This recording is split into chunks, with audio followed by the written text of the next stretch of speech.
என் அரபு தேச தலைவர்களே, 1000 ஆண்டுகள் அடிமையாக வாழ்வதையும் விட ஒரே ஒரு நாள் உம்மத்திற்காக போரில் நின்று வீரனாக மடிவது மேல். நீங்கள் ஒதுங்கியே நில்லுங்கள், நாங்கள் பார்த்துக் கொள்கின்றோம், வாழ்வா சாவா என்று. துரோகியாக மட்டும் இருந்து விடாதீர்கள், உலக ஆசையில் மூழ்கியும் விடாதீர்கள். அந்த வார்த்தையை நான் திரும்ப சொல்றேன். துரோகியாக மட்டும் இருந்து விடாதீர்கள், உலக ஆசையில் மூழ்கியும் விடாதீர்கள். Ayatollah Khamenei, the supreme leader of Iran, almost 4 decades, 4 தசாப்தங்கள் தன்னுடைய கட்டுப்பாட்டில் வச்சிருந்த ஒரு மாவீரன். அது ஏன் மாவீரன்? ஜியா சன்னி பிரச்சனைக்குள்ளேயே நம்ம போக வேணாம். ஜியா முஸ்லிம், சன்னி முஸ்லிம், இதுக்குள்ளேயே நம்ம போக வேணாம். ஒரு நாடு, அந்த நாட்டுக்குள்ள அந்த நாட்டை சுத்தி வளைச்சு அவனுக்கு எதிரியான பங்காளி நாடுகள், ஒரே மதத்தை சேர்ந்த, ஒரே மொழி பேசுகின்ற, கருத்து வேறுபாடு கொண்ட அங்காளி பங்காளிகள், அண்ணன் தம்பி சுத்தி வளைச்சு நிக்க, எதிரிகளுடைய காலை நக்கி பொழைக்கிற அந்த அங்காளி பங்காளிகளுக்கு மத்தியில தோல்வி நிச்சயம்னு தெரிஞ்சு ஒரு 86 வயது நிரம்பக்கூடிய ஒருத்தன் போரிட்டு சண்டையிட்டு எந்த நாட்டுடைய உதவியும் எனக்கு தேவையில்லைன்னு மண்டியிட்டு வாழ்வதையும் விட சண்டையிட்டு சாவது மேல்னு செத்துருக்கான். இங்க இருக்கிற ஈரானியன் பீப்புள்ஸ்க்கெல்லாம் இது ஒரு மிகப்பெரிய வெற்றி கொண்டாட்டம். எப்படா அயத்துல்லா கமேனி அவருடைய ரெஜிமும் காலியாகும், அந்த ஆட்சி எப்போ முடிவுக்கு வரும், அவர் எப்போ சாவாரு அப்படிங்கிறது இவங்களுடைய நீண்ட நாள் எதிர்பார்ப்பு. அதாவது கனடா, யூஎஸ், யூரோப்ல வாழக்கூடியவங்க, இவங்கெல்லாம் யாருன்னு பாத்தீங்கன்னா, ஈரான்ல வாழ முடியல அப்படிங்கிற ஒரு சூழல்ல அங்கிருந்து தப்பிச்சு வேற வேற வழிகள்ல லீகல் ஆர் இல்லீகல் அப்படி கனடா, யூஎஸ், அப்புறம் இந்த யூரோப் மாதிரியான நாடுகள், வாழக்கூடிய இடங்களா இருக்கக்கூடிய கேபிட்டலைஸ்டு நாடுகளுக்குள்ள தஞ்சம் புகுந்த அகதி கோரிக்கையாளர்கள். இவங்க நேத்து கனடா வீதிகள்ல கொண்டாடுறாங்க, யூஎஸ் வீதிகள்ல இறங்கி கமேனி இறந்துட்டாரு அப்படிங்கிறத ஒரு மிகப்பெரிய ஒரு வெற்றியா கொண்டாடுறாங்க. பார்க்கும்போது அது நமக்கே ஒரு மாதிரி இருந்தது. ஓகே, நாம தான் தவறான பக்கம் நிக்கிறோமோ, கமேனி ஒரு மாவீரனா நாம சித்தரிக்க முயற்சி பண்றோம், ஆனா இங்க பார்த்தா சொந்த மக்களே இப்படி பண்றாங்களே அப்படிங்கிற மாதிரி எல்லாம் எனக்கு தோணுச்சு. அந்த அளவு வெற்றி கொண்டாட்டங்கள். ஆனா வரலாறு ஒரு முறை நினைச்சு பாக்குறப்போ, ஃபிடல் காஸ்ட்ரோ மரணிக்கும் போது பிபிசி செய்தி வெளியிட்டு இருந்துச்சு. அப்போல்லாம் இந்த மாதிரி சோஷியல் நெட்வொர்க் பெரிய அளவு இன்ஃப்ளூயன்ஸ் கிடையாது. அந்த நேரத்தில் பிபிசி வெளியிட்ட செய்தியில காஸ்ட்ரோவுடைய மரணத்தை கியூப மக்கள், புலம்பெயர்ந்து வாழக்கூடிய கியூப மக்கள், டயஸ்போரா கியூப மக்கள் ஒரு வெற்றி கொண்டாட்டமா கொண்டாடினாங்க. ஸோ அந்த நேரத்துல நாங்கெல்லாம் உள்ளூர்ல இருக்கிறோம், இப்போ நாங்க புலம்பெயர்ந்து வாழ்றோம். இதெல்லாம் கண்ணு முன்னாடி நம்ம பார்க்கிறோம். இப்பவும் கியூபாவில இருந்து அகதி அந்தஸ்து கோரி வாரவங்க, வெனிசுவேலாவில இருந்து அகதி அந்தஸ்து கோரி இந்த மாதிரி நாடுகளுக்கு, புலம்பெயர்ந்த தேசங்களுக்கு வாரவங்க, லத்தீன் அமெரிக்கா, ஆப்பிரிக்கா மாதிரி வாழவே முடியாது அப்படின்னு முடிவெடுக்கப்பட்ட நாடுகள்ல இருந்து வரக்கூடியவங்க அந்தந்த நாட்டு கவர்மெண்ட்டை, அந்தந்த நாட்டு கவர்மெண்ட்டுடைய சிஸ்டத்தை தப்பாதான் பேசுவாங்க. ஏன்னா ஒரு வார்த்தை அதை பத்தி சரின்னு சொல்லி பேசினாலும், அந்த சிஸ்டத்தை பத்தி சரின்னு சொல்லி சொன்னாலும், ஒரு சின்ன கரிசனை காட்டினாலும் இந்த நாட்டுல வாழக்கூடிய அந்தஸ்துல அவங்களுக்கு பிரச்சனை வரும். ரெஃப்யூஜி கிளைம் பண்ண முடியாது, அகதி அந்தஸ்து கோர முடியாது, இந்த மாதிரி பல பிரச்சனைகள் வரும். கட் பண்ணி நீங்க அடுத்த பக்கம் பாருங்க. Supreme leader of Iran Ayatollah Khamenei தன்னோட 86 வயசுல சண்டை போடுவேன், நான் சரணடைய மாட்டேன் அப்படின்னு சொல்லி மரணிச்சதுக்கு அப்புறமா எத்தனை ஆயிரம் பேரு, எத்தனை லட்சம் பேரு ஈரான்ல அவருடைய இறுதி ஊர்வலத்துல கலந்துக்கிறாங்க. எத்தனை ஆயிரம் பேரு தன்னுடைய சொந்த வீட்டுல மரணம் வந்துச்சு அப்படின்னு சொல்லி அழுகிறாங்க. அப்ப அவங்க எல்லாம் மக்கள் கிடையாதா? இந்த ரெஃப்யூஜி கிளைம் பண்ணி வெளிநாடுகள்ல வாழக்கூடியவங்க மட்டும்தான் மக்கள், அவங்களுடைய அபிப்பிராயம் மட்டும்தான் சரியானதா அப்படின்னா எஸ், கொமேனி அண்ட் ரெஜிம் தவறு. ஆனா ஈரானுக்குள்ள இருக்கிற அவங்களுடைய ஆதரவாளர்கள் யாரு? அவங்க சொந்தக்காரங்களா? அவங்களும் சாதாரண மக்கள் தான். யாரு? கொமேனியுடைய ஆட்சியை ஏற்றுக்கொண்டவர்கள், இஸ்லாமிய சட்டதிட்டங்களை ஏற்றுக்கொண்டவர்கள், ஒரு ஆட்சி முறை, ஒரு ஆட்சி கட்டமைப்பு இவங்க வச்சது சரிதான் அப்படின்னு சொல்லி நம்பக்கூடிய அந்த மக்கள். இவங்க சரினா அவங்களும் சரி, அவங்க தவறுனா இவங்களும் தவறு. ஏன்னா அது ஒரு ஐடியாலஜி, அதை மக்கள் ஏத்துக்கிறாங்க. அது பிடிக்காம அந்த ஐடியாலஜியை ரிஜெக்ட் பண்ணி இவங்க இன்னொரு ஐடியாலஜிக்குள்ள வராங்க. நீ சொல்ற ஐடியாலஜி கரெக்ட் அப்படின்னா அவன் சொல்ற ஐடியாலஜியும் கரெக்ட். இங்க அயத்துல்லா கொமேனியினுடைய இந்த மரணத்துக்கு அப்புறமா வரக்கூடிய முக்கியமான கருத்து, ப்ரோ நீங்க எங்கேயோ இருந்து இதெல்லாம் பேசுறீங்க ப்ரோ, ஆனா ஈரான் பீப்புள் குளோரிஃபை பண்றாங்க அவருடைய மரணத்தை. ஈரான் பொண்ணுங்கள்லாம் தன்னோட முக்காடை வந்து கழட்டி எறிகிறாங்க. ஈரான் இறந்து போன அல்கொமைனியுடைய அந்த புகைப்படத்தை வந்து எரிச்சு அதுல ஈரான் பொண்ணுங்கெல்லாம் வந்து சிகரெட் பிடிக்கிறாங்க. இந்த ஃப்ரீடத்தை தான் இவங்க எல்லாம் எதிர்பார்த்துட்டு இருந்தாங்க. அதை தான் அல்கொமைனி வந்து அடக்கி வச்சிருந்தாரு. ஸோ இது ஒரு ஃப்ரீடம் அப்படிங்கிறாங்க. இந்த ஒரு ஃப்ரீடத்தை ஏற்படுத்தணும் அப்படின்னு அமெரிக்காவுக்கு என்ன அவ்வளோ பெரிய ஆசைங்க? எனக்கு புரியல. காசாவில் பல லட்சம் மக்கள் கொல்லப்படுறப்போ இதே இஸ்ரேலியர்களால், அது முதல்ல காசாங்கிறது பாலஸ்தீனம்ங்கிறது அந்த மக்களுடைய இடம், அந்த காசாங்கிறது அந்த முஸ்லிம் மக்களுடைய இடம். இங்கேயும் நம்ம ஜியா சன்னி எல்லாம் பேச வேணாம், அது அவங்களுடைய ஊரு. வீட்டுக்கு வா, பிரச்சனையில இருக்க, உனக்கு வீடு இல்லை, நான் தங்க இடம் கொடுக்குறேன் அப்படின்னு சொல்லிட்டு அந்த இடத்த கொடுத்தாங்க.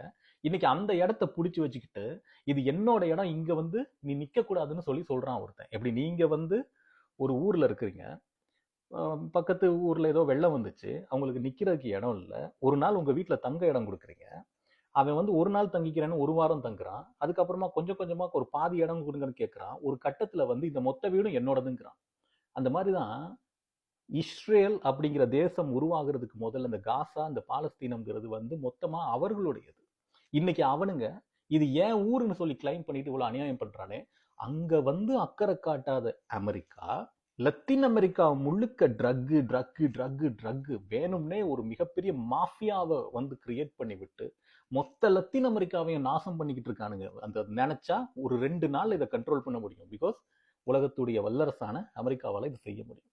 அதை கண்டுகொள்ள முடியாத, அதை கண்டுகொள்ளாத அமெரிக்கா, ஒரு நாட்டுல இரு இனங்களுக்கு இடையில பிரச்சனை வந்து அந்த பிரச்சனையில வந்து ஒரு இனம் அழிக்கப்படும் போது வாய மூடிட்டு இருக்கிற அமெரிக்கா, ஈரான்ல ஜனநாயகத்தை நிலைநாட்டுறதுக்காக சுத்தி இருக்கிற மற்ற கால்நக்கி முஸ்லிம் நாடுகளையும் சேர்த்துக்கிட்டு சுதந்திரமா சுயாட்சியா என் கொள்கை இது, என் கோட்பாடு இது, என் மதம் இது, என் நாடு இது, அதுக்காக நான் சண்டையிட்டு சாகவும் தயார்னு சொல்ற ஒருத்தனை கொல்லுது.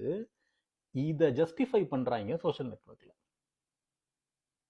எவ்வளவு பெரிய ஜனநாயகவாதிகள் நீங்க! ஈரான் அப்படிங்கிற தேசப்பரப்புக்குள்ள அயத்துல்லா கொமேனி அந்த ரெஜிமெண்ட் கொண்டு போனது ஒரு டிக்டேட்டர்ஷிப் அப்படின்னா, அதை எதிர்த்து போராடி விடுதலை வேணும்னு சொன்னா அது அந்த மக்கள் அதுக்குள்ளால போராடி அவங்களுக்குள்ள கலந்துரையாடல்களை உருவாக்கி அதுக்கான முடிவை எடுக்கணும். சரி, அந்த அந்த அந்த ஃப்ரீடம் வந்து அந்த ரெஜிமெண்ட்குள்ள இல்ல, எதிர்த்து போராடுனா கொல்லுறாங்க அப்படின்னு சொல்றீங்கல்ல, அப்ப அமெரிக்கா துணை கொண்டுதான் இதை வந்து நாம அடையணும்னு சொல்றீங்கல்ல.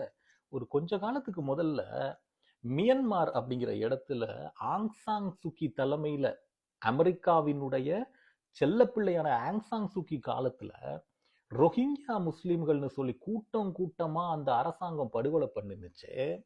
அந்த நேரத்துல ஏன் அமெரிக்கா தலையிடக்கூடாது? மிகப்பெரிய ஜனநாயகம் இல்லையா? ஈரான் மேல அவ்வளவு பெரிய அக்கறையோடு இன்னைக்கு போருக்கு போறாங்க இல்லையா? செய்திருக்கலாமே, ஏன் செய்யல?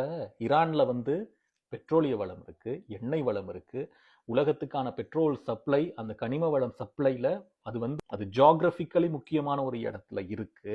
அதனால அங்க ஜனநாயகத்தை வந்து நாம கண்டிப்பா நிலைநாட்டணும். மியன்மார்ல என்ன இருக்கு? அவன் செத்தா சாகுறான், பொழைச்சா பொழைக்கிறான். இங்க நாங்க ஜனநாயகத்தை நிலைநாட்டணும் கண்டிப்பா. எந்த ஜனநாயகத்தை வந்து நிலைநாட்டி பெண்கள் எல்லாரும் தலைக்கு அணைகிற முக்காடை வந்து கலட்டி போடணும். அயத்துல்லா கொமேனியினுடைய போட்டோவை எரிச்சு ஒரு பெண் வந்து சிகரெட்டை எடுத்து அந்த அந்த நெருப்புல புகைப்பிடிக்கணும். ஏன்னா சிகரெட்டுங்கிறது உடம்புக்கு மிக மிக நன்மையான ஒரு பொருள். அயத்துல்லா கொமேனி மிக ஆபத்தானவர், சிகரெட்டு மிக நல்லது, அயத்துல்லா கொமேனி மிக ஆபத்தானவர். வாழ்க ஃபெமினிசம், வாழ்க பெண்ணுரிமை. பாலைவன சிங்கம்னு நாம ஒமர் முக்தார் அப்படிங்கிற போராளியை சொல்லுவான். இத்தாலிய சாம்ராஜ்யத்துக்கு எதிராக கடைசி வரைக்கும் சிங்கம் மாதிரி இன்னும் போராடின ஒரு மனுஷன். இங்க அதே மாதிரி கடைசி நிமிஷம் வரைக்கும் நான் சரணடைய மாட்டேன். 3 மாசங்களுக்கு முதல்ல இந்த கான்ஃபிளிக்ட், இந்த பிரச்சனை வரப்போகுதுங்கிறது தெரிஞ்ச உடனே அவர் ரொம்ப தெளிவா ஒரு விஷயத்தை அறிவிச்சிட்டாரு. என் உடல் அழியலாம், என் உயிர் அழியலாம், அதெல்லாமே சின்னது. ஆனா இந்த தேசத்துக்காக என்னுடைய உயிர் போகுது அப்படின்னா அது பரவாயில்லன்னு சொல்லி தனக்கு பின்னால் இந்த இந்த மண்ணை ஈரானை ஆட்சி செய்யக்கூடியவர்கள் யாரு அப்படின்னு சொல்லி அப்பவே 3 மட்ட தலைவர்களை உருவாக்கி தனக்கு பின்னால் இதை கொண்டு போங்க அப்படின்னு சொல்லிட்டு அவர் தெளிவா வரையறுத்துட்டு போயிட்டாரு. அவர் ஞானி மாதிரி ஆயிட்டாரு. இந்த ஞானிக்கு எதிராக இந்த ஞானியினுடைய கட்டுப்பாட்டுல இருக்கக்கூடிய ஓகே பெரும் பிரச்சனையில இருக்கக்கூடிய சாப்பிடுறதுக்கு இல்ல, ஒரு வசதி வாய்ப்பு இல்ல, ஒரு ஒரு ஜனநாயக சுவாசம்னா என்னானே தெரியாத அந்த ஈரான் மக்களுக்கு ஆதரவாக உலகத்தின் மிகச்சிறந்த ஜனநாயகவாதியான டொனால்ட் ட்ரம்ப் எப்ஸ்டீன் ஃபைல்ஸ்ல அந்த தீவுக்குள்ள குட்டி பிள்ளைகளை மிரட்டுற வீடியோ எல்லாம் வரக்கூடிய, குழந்தைங்களை மிரட்டுற வீடியோ எல்லாம் வரக்கூடிய மாபெரும் உலகத் தலைவரான ட்ரம்ப் அவர் என்ன பண்றாரு, இங்க இருக்கக்கூடிய மக்களை மீட்க போறாரு. இதுக்கு பேர் சுதந்திரம். ஈரான் வந்து ஒரு கொடுங்கோலன் கையிலிருந்து மீண்டு உன்னதமான ஜனநாயக கட்டமைப்பான ட்ரம்பின் கைக்கு போகுது.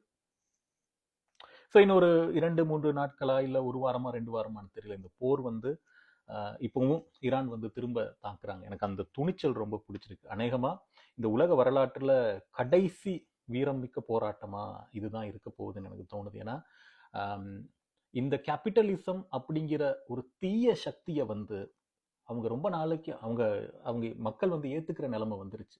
அதை தான் சுதந்திரம்னு நம்புறாங்க எல்லாருமே. இந்த வெஸ்டர்னைஸ்ட் ஐடியாலஜி, இந்த வெஸ்டர்னைஸ்டு மீடியா சொல்றது, இந்த யூஎன் சொல்றது, இந்த மாதிரியான விஷயங்கள் தான் ஃப்ரீடம் அப்படின்னு சொல்லிட்டு நம்ம தலையில ஏறிடுச்சு. அதை வந்து எந்த ஒரு கட்டுப்பாட்டுக்குள்ளேயும் இனிமே சிக்காது. ஏன்னா இதுதான் ஃபோம் பண்ணப்படுது திரும்ப திரும்ப. ஸோ இந்த வந்து போராட்டம் எவ்வளவு நேரத்துக்கு தாங்கும் அப்படின்னு சொல்லி தெரியல, எத்தனை நாளைக்கு தாங்கும்னு சொல்லி தெரியல. எனி டைம் இது முடிவுக்கு வரலாம். ஈரான் அடிப்பணிகிறதுங்கிறத விட சண்டையிட்டே அவர்கள் கவிழ்க்கப்படலாம். ஆனா உலக வரலாற்றில் இவ்வளவு பெரிய ஒரு மேலாதிக்கத்துக்கு ஒரு எதிராக தன்னை சுற்றி தன்னுடைய அங்காளி பங்காளிகள், அது சியாஸ் அன்னி விஷயம்லாம் ஒரு பக்கம் இருக்கட்டும், இருந்தாலும் ஒரே கடவுளை கும்பிடுற, ஒரே மொழி பேசுற, ஆனா தனக்கு எதிரா இன்னொரு எதிரி வரும்போது சுத்தி இருக்கிற எல்லா தன்னுடைய அங்காளி பங்காளிகளும், கத்தாரு, அபுதாபி, யுனைடெட் அரபி எமிரேட்ஸ், ஈராக்கு, இவங்க எல்லாருமே அந்த ஏகாதிபத்தியத்தினுடைய காலை நக்கி திங்கிறப்போ, இதுல கடவுள் வழிபாடு வேற, இவங்க எல்லாருமே அவன் காலை நக்கி நிக்கிறப்போ ஒரு 86 வயசு நிறைந்த ஒரு சிங்கம், ஒரு கிழவன் கடைசி வரைக்கும் சண்டையிட்டு மாண்டிருக்கான் பாருங்க. மனித குல வரலாற்றில் இது அநேகமாக கடைசியா தான் இருக்கும்.